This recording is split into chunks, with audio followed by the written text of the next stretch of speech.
Matt looks like he just got back from Epstein Island. Stephen Hawking, wheelchair in the sand. Oh, my God. That itch. When that itch happens, man, you'll figure out how to get a wheelchair through the sand, right? Am I right? Oh, sorry. The things that used to go on in there, one of my favorite things used to do is totally gross, and they would just do it to scare people.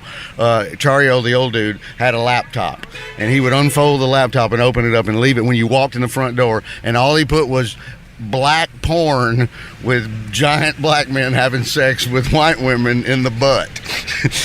And they would just leave it there, so when the customers walked in, they just enjoyed, the bartenders and the other 2 or 3 waiters, they enjoyed the shock value of just watching some family from Iowa walk in and look at this crazy, nasty porn thing. Is this real? It's completely true. They finally made them. This went on for at least 7 or 8 years. Did anyone complain? And finally, they stopped it. Yes, someone finally complained, and then it was the weirdest thing ever. And they were all just grinning and winking and looking at each other. What took them so long to complain about this? So I don't know. I'm not a regular that often, but I'm telling you, that's one of the funniest. All the comics knew about it. We were all talking about it all over the city. Even when some of us didn't work there, we were like, you got to at least do 2 spots a week just to walk in there and watch Chario scare the people with the black porn. She had the perfect bra on. The bra is like, presenting them shits like they fucking clams on a half shell. I love it. That's a push-up. Oh, my God. That's a big-time push-up. It's doing its job, goddammit. That shit is pushing from the floor all the way up. When I worked in the video store, too, I was a hero, for Geneseo. That's where I was at the time, because that was the only way you could get porn. Oh, really? So, and once again, though, the fraternity brothers would come in and just wipe out the porn or decide to put one on and hang out with me while I was working. But I would put the porn on and we'd hang out, whatever, because that was the only way you could really see porn at the time. And then we would begrudgingly have to turn it off when a mom came in with a little kid to rent a Disney movie. But then Bon Jovi's hair was driving me nuts. What was going on with his hair? I don't know. I couldn't focus on anything else. There's some weird shit going on with Bon Jovi's. I think he added a piece in front to make it look like he doesn't have like a 5 head. The wind was blowing it all sorts of funny. See, the elements to make it look different. And then look, it's dark underneath. It's so thick right that little. Yeah, that looks real thick right there. See the darkness, like that was sprayed out. Yeah, he got a Yorkie on his forehead. And then you got it. I'm trying to set this up and defend myself before I say what I'm about to say. But on Long Island, there was a Bayshore movie theater that showed porn. Ah, the old school. And so me and my buddies in high school would go, hey, you want to go to the Bayshore movie theater? We would all, pick up everybody, get a couple 6-packs of cheap beer, liquor up a little bit, and they would go into the creepy theater to watch porn. That's how I first saw porn. This happened also when I was in college. It was on Saturday night at 12:30, midnight, way after, and my friends and I tried this a couple of times, but then the weirdos in there, like, masturbating and stuff, scared us so bad we quit going. We went in there like 7 or 8 regular people, and there was just 3 old creepy dudes with the long overcoat on, and we were like, oh, my God.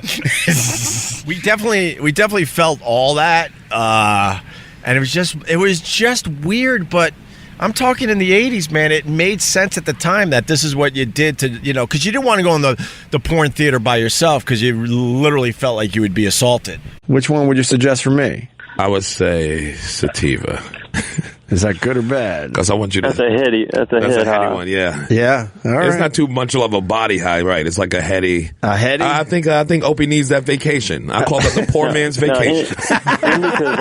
Indica's like a couch lock. Right. If you want to just stay on the couch all night. Right, it's like a body, like it's going to affect your body more. Now, we had the drive-in in my town when I was growing up. No. And they would put it, again, only on after midnight, and we all knew in high school where to park our cars up on the side of the hill. Where you don't need the volume. Is that really true? That's totally true. This is also, and Ron White told me, remember his story, where he had the same thing in his neighborhood, and the dude caught him. And remember his mom told this story on our show. because they were running. The dude caught them, and they were running. And Ron's friend was skinnier than he was, and he dove under the fence and crawled out. And Ron's fat ass got caught on the fence, and so they got him. So they had to call his mom to come pick him up. And Miss Barbara told this. She's like, "Bless his heart. He was like a little hog under that wire and couldn't get out." You could use an app now to have someone come over your house just to cut your hair. But here's my trick. My trick on the road is I order pizza, and usually when a delivery guy comes, I say, "Hey, I need to get weed," and he usually has it or has the number for me. Right. So it's 1 degree away. So they just still deliver. You just got to get pizza first. Right. Oh, that makes a lot of sense. And it always works in every town. Well, of course, because those two things go together. Yeah, there's no way you deliver pizza for a living and don't do some type of drug or know somebody. My move when I was growing up was I had a paper route for a little while, and then one day I saw like old magazines and newspapers are all tied up in bundles, and I was thinking to myself, man, there must be. I think I was officially looking for any type of magazine, for free, because I grew up pretty poor, and I would take some of these bundles with me to the woods, and I would cut the twine off it and see what I got. It was almost like storage wars. Grab bag, right? Like, totally. It's $5. Whatever you get in the bags, whatever you get, right? And one day I hit the jackpot. Some dude was throwing away all his porn magazines. I went, holy shit! And then it became my full-time job to try to find more of this. That's right. Hey, what's going on, man? All right, so first of all, the Maria titties are delicious. They're great. Yes. I love them. I was laughing. Now you missed a turn. I was laughing so hard I just missed our turn. So that gives us more time to talk, I guess. Now, how the hell am I going to get over there? I don't know, but this policeman looks like they may help us. I don't know if that's a man or a woman. I don't know if this man or a woman. I think it's a dude. It's a dude. Doesn't matter these days. I don't even think you can acknowledge gender. I like the guy. Look at the shirtless man crossing the street over here. Here's a New York City moment. Right there, running, shirtless. Run, Forrest, run! He's got his earbuds in. He didn't hear you. He laughed. The cop laughed. Hey, I need to take a left, though. He told me. I made him laugh. Thanks, man. Thank you, brother. You got it, man. You guys have a great day. We will now. I know I'm blocking, but he told me I could go. Wait, that's you. This is really awesome, though. That's a good New York City moment we just had right there. You made him laugh with the Run Forrest Run, and now we're making an illegal left turn from the right-hand lane, going across 5 orange cones. Here we go. We're on. We're in. Done. Thank you. Thanks. Thank you. Oh, my God. He just let us cut in front of 20 cars. We literally would have had a sit through probably 5 lights. We would have had to go down to the 50s. We would have not. No, you made the dude laugh. The power of comedy, Mr. Greg Hughes. What about Jimmy I don't think Carter? Nixon did either. He's a hoity-toity. No, Carter, holy roller. Yeah, he probably didn't smoke the pot. No, I think he might have. You think so? I don't know. You all those peanuts all day. I was going to say he might have had a spot in the peanut fields, right? You know, you got a little Right in the center, a little spot, little quarter-acre growing. Yes. Where Every farmer's growing something dirty somewhere. Where he would go out on his tractor by himself. Rosalind, I'm going to As go out to Rosalind's the... making some dumb blueberry pie somewhere. He's like, I got to go check on the peanuts. Smoking a little reefer in the middle of his fucking fields. I hope so. I would love to think that was going on. Oh, so the stationery story. So then I would kind of make my way to the magazines, and then I would watch the mirrors in the store, and then I would pick my moment and I would go for it. It was the only shoplifting I ever did. And then I would run for it. I would grab the magazine and run for it, and then I would pretty much bury it in the woods behind my house out there on Long Island. Everybody, my friends used to do that. They always had their stash hidden in the woods for some reason. You can't bring it in the house. But it's going to get rained on or, messed up somehow. No, man, you're a rookie. You got to put in all sorts of plastic, not just one plastic bag. You got to use multiple plastic bags. Come on, we need somebody strong. We need our country that can be our country again and not be owing all the other countries. Aren't you excited for the first female president? No. I am. married couple. They've been married 37 years. And the reporter just assumed the old... Why would he assume that, by the way? Just because she's a female? What an idiot. I do remember, though, that some nights I wanted some alone time, and it would be a whole thing how to get the magazine in from the woods into my bedroom for the night. Oh, wow. I don't need It was like date night. Yeah,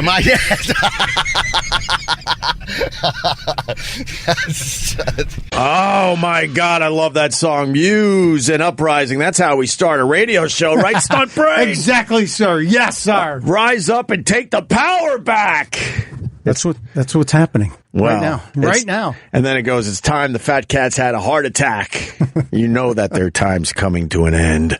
We have to unify and watch our flag ascend. Who are we kidding? Nothing's going to fucking change. No.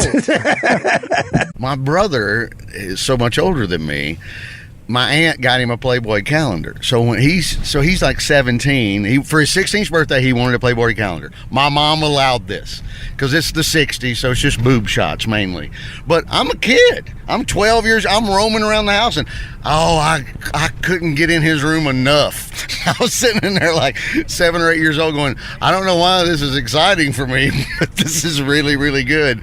So then my middle brother, Mike, got the same thing. Everybody got the Playboy calendar when they turned 16. I took mine to school and put it in my locker and got in trouble. Everybody was hanging at my locker. This was just announced. I just read it, so I can't confirm it's true, but apparently his campaign has taken away his Twitter. In the last 2 days, they had so little confidence in his self-control, they said, we're just going to take away your Twitter. Now, if somebody can't handle a Twitter account, perfect. They can't handle the nuclear code. By the way, this is much better than stupid Jerry Seinfeld's comedians in cars getting coffee. We're having a real conversation. Sorry, I don't want to ruin it for you by trashing Jerry Seinfeld. No. He used to have. I always tease Jerry Seinfeld because when I was married to Robin Williams, she was really hot, and he always tried to have sex with her. And so I'd be in many a night doing spots around the city. I'm like, hey, fucker, I'm standing right here. Wait, you were married and he didn't give a fuck? We were dating, and he didn't care. And then years later, when we were married and lived in L.A., I ran into him in L.A. He walks up to her at the Improv and starts doing it again. And I'm like, hey, we're married, dick. So I love your honesty. I love it, Vic. He didn't care. He was like, oh, well, Vic, Somebody had an interesting tweet today, and I mean, thank you. It was really good. Well, I told the original Robin Williams that when I first met him at the Cellar one night. We were sitting there, and I go, hey, I married somebody. She's from Houston. Her name's Robin Williams. He kind of laughed a little bit. And I go, that ain't the funny part. He goes, what's the funny part? I go, she's hairier than you. Was she really? Oh, God. Full-on Kaepernick out of the butthole. A full-on Kaepernick afro wig out of the butthole. I know that I get to tell this because it cost me $83,000. Who brought these Hillary cupcakes in? I think we ate the Trump ones already. Oh, it was both? Yeah. It was equal cupcakes. So that means Trump's going to win this thing. Trump won the cupcake vote. Trump won the cupcake vote. Speaking of Harry, I lost my virginity to a girl that had a very rare birth defect, and she had what I can only describe as almost like I guess you can't call it a mane, but it was thick hair. Thick hair, not a little hair, not like peach fuzz that a lot of the women have, but it was thick, dark hair that went the length of her spine. Oh my God! See, that would be that. I just kind of want to pet her all day long. Hillary's also in town at the Javits Center, yeah, so we got both. We got both of them in town. But she canceled her fireworks. Huh? She had a fireworks show that was ready to go on the river. Right. And she canceled it. Wow. Why? What's that about? I'm not sure. They got nervous this week. Probably because of her epilepsy. Well, maybe. I had one that was crazy about me in high school, and she had a full-on mustache. I mean, it was a Billy D. Williams, but she was smoking hot. She was a cheerleader from the crosstown school, and all my friends, and I wouldn't go out with her. She was crazy about me, and all my friends are going, dude, ignore the mustache, just ignore it. I'm like, it's a full-on Colt 45 Billy D. Was it really that bad? It was pretty, it was pretty bad. And then they all said, no, you got to overcome this. You got to overcome this. And so I did. That's tough to overcome, I think. Did you hint that she should wax it or anything? No, I never brought. My only out was her mom brought up some stuff about my family. And so I probably was getting ready to break up with her anyway. And then I went to pick her up one night, and it was the mom. The mom was the old 800-pound woman that's married to the man that weighs 90. They're the number 10 when they're standing together. And I was waiting. Chubby chaser. And she was late, and her mom said something about some stuff that was going on around town with my family. And I went, bye. I go, tell her I said, you're a fat piece of shit, and I'm never going out with her again, and she should fucking wax that mustache. No, a parting shot. And I walked out the door, yes. Her dad owned the Harley Davidson dealership. Oh, you got balls. In our town, right? All right. First of all, I want to say I'm going to cry because I'm in a real studio for the first time in almost a year. Vic Henley and Carl. How does this feel to be in a real studio? Feels like we have like a real job like we used to before you messed everything up. Right. Wow, I'm laughing. Yeah, why do we vote on Tuesday in the first place?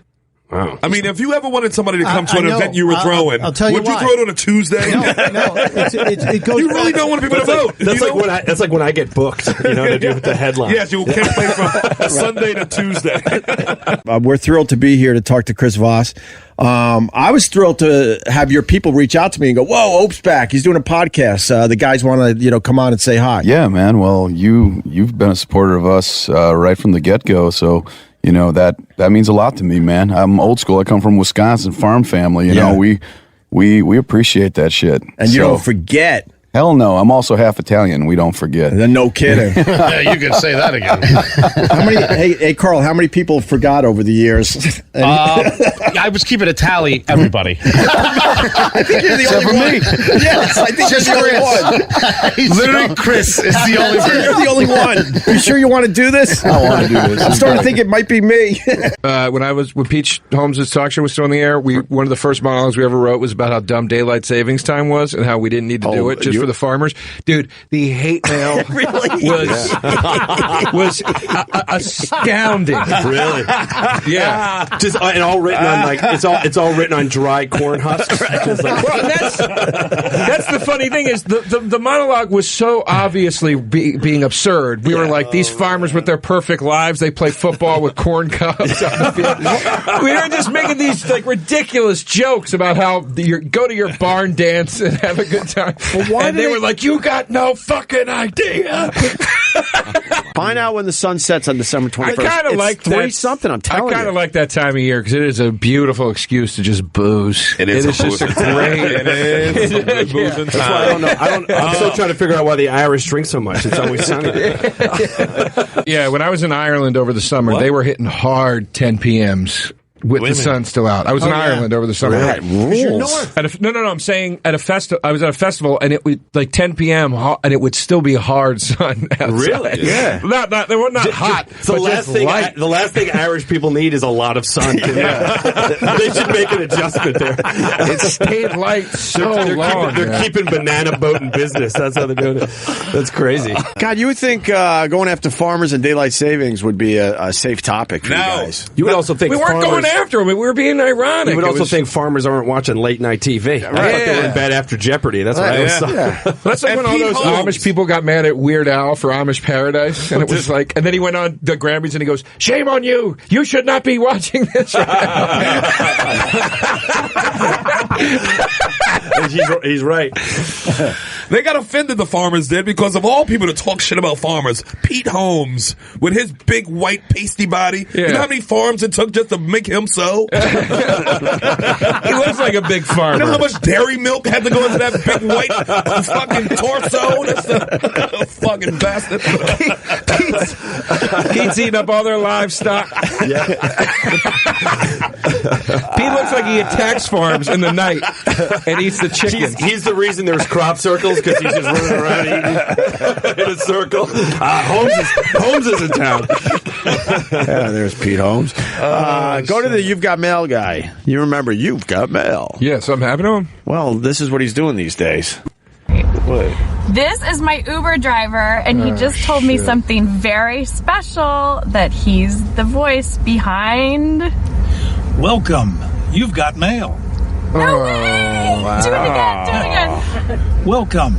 You've got mail. Yay! Okay, what's your name? Welcome. Kill me. I like Elwood that Edwards. he just told me something special. Like, he doesn't tell everyone that said Exactly. Where are you headed? By the way, I'm the You've Got Mail. Right. Jesus, that's worse than I thought. I thought he was going to say it was like a murder-suicide. That's the worst-case scenario. That's so He's sad. an Uber driver. You've got murder. You've got mail. Yeah, and of course he tells everybody. Yeah. Of course he does. Because he's hoping for maybe a little extra. My dad's the guy that said, PlayStation. That's my dad. My dad was the guy. Remember the original Double Dribble game on Nintendo? Double Dribble. That was my dad. Nice. Double Ibble. So what else has this guy done? The Adventures of Rocky and Bullwinkle. There you go. You've The got male Simpsons? voice. Sure. I think in the movie The Adventures of Rocky and Bullwinkle, they actually played his You've Got Mail. That's exactly it. That's exactly it? This That's not you can't take credit But for that. You've Got Mail guy. He worked in TV as like a general manager of a local station. Yeah. That's where his 47 years comes from. Austin Powers, International Man of Mystery. He was in that movie. Oh, that's right. They just played his You've Got Mail. He's got 5 credits, and 4 of them are You Got Mail. Right, that they're just playing that clip in the movie. Well, here's a good credit. He's on The the Simpsons Tonight and- Show starring Jimmy Fallon. He You've played got him- AIDS. He played himself as the You've Got Mail voice performer. Oh, man. I mean, it sounds like this was not his job, right? Right. Well, if you look, he was a graphic supervisor, general manager, operation. He worked as an admin station. guy at a TV station. And now look at the last one. Oh, my God. Somebody And then added that. They added That's Uber the problem driver at with the end. Wikipedia. Yeah. There were 70,000 Amish who wanted to go vote, but they said it was too far for them to ride in their buggies. Yeah. And somebody posted a note saying we need 70 cars. They got 1,500 volunteers to bring 70,000. And the Amish was like, what are these futuristic machines you come to pick us up? Slow down. Where are your horses? Slow it down. Future man. So all of a sudden, these motherfuckers are allowed to ride in cars. Well, It's not a sin against God all of a sudden? Trump also went, Why are you calling them motherfuckers? Because that's bullshit. And we can all You want to go live in the fucking woods? Live in the fucking woods. You don't get to ride in a car when it's convenient. So you can vote? Yeah, fuck that. I'm going to assume that the Amish women are not voting. Oh, I No, bet I they vote. think they're allowed to. Yeah. And now, can they vote opposite of what their husbands vote? Well, I don't think so. Well, Mrs. Trump couldn't. The only thing is they have to Good they have point. to carve their ballots, so it takes a while. It's so shady. This is why I don't even fucking Stop it. no, there's nothing to stop. You Did could have ever- voted for years and years. It ain't because of what happened this year. No, it's what always happens. It's what always happens. But you can still vote. It's local. you think it's why down ballot. It's still things that concern your life that you can vote in. What concerns my life? I mean, your state senator, Marijuana. your congressman, I your smoke marijuana all the time. Little marijuana action. abortion. If I need an abortion, I'll get one. You can do are any an abortion. You can do any crime you want as long as you don't do it too big. Yeah. This is what makes me laugh about people that are like, they're going to take away our gun rights. Does anybody have a hard time getting their hands on a fucking gun that needs a gun? Legal one? I'm saying, if you need a gun, It's you hard can to get get a a legal gun. one sometimes. If you need heroin, you can get heroin. If you need an abortion, you can get an abortion. What circles are you rolling in? Dark ones. Dark ones. I need an honest opinion. So they were filming Law and Order. I stopped to check it out for a little while, like a true tourist. And then I was a little hungry because it was first thing in the morning. You know, I dropped my kids off at school, and then I'm like, I gotta get my steps in. They had breakfast set up at the Law and Order shoot. Did you go over to Crafty? They had a wonderful spread. They had bagels, cream cheese, lox, and capers. And I'm like, you know what? So I got online. This is a true story. And dressed like you could either be homeless guy number one in the scene or a PA. I got in line, and the lady goes, "Can I help you?" And I'm like, "Well, so far so good." And they had extras. I'm like, "Yeah, I'll take a lox." And I'm like, "How's your day going?" She's like, "Good. You doing all right?" I'm like, "Yeah, I'm doing all right." So I got a cup of coffee and a bagel with lox, and then I just sat there and started eating it, praying no one noticed. And then you can't run away. You got to be casual, like, "Well, we're on break, okay." And I'm just gonna walk over here a little bit. Take your phone and go, "No, it's going great. Yeah. It's great. Nope, the script changes were perfect. Yeah. It's fine." Now, I don't know why I did that because nobody holds a phone like that anymore. It's you have to have the phone in your hand and you have to do the Now I need to know: is that just funny or is that fucking cuckoo? It's great. Well, you were. I was hungry, right? Yes, and you're a former member of SAG-AFTRA, so I think you're entitled to a bagel. Boo, boo, boo, boo, boo, boo, boo. Opie Radio. Boo, boo, boo, boo, boo, boo, boo. Boom, boom, boom, boom. Boo, boo, boo, boo, boo, boo. Boo, boo, boo, boo, boo, boo, boo, boo, boo, boo.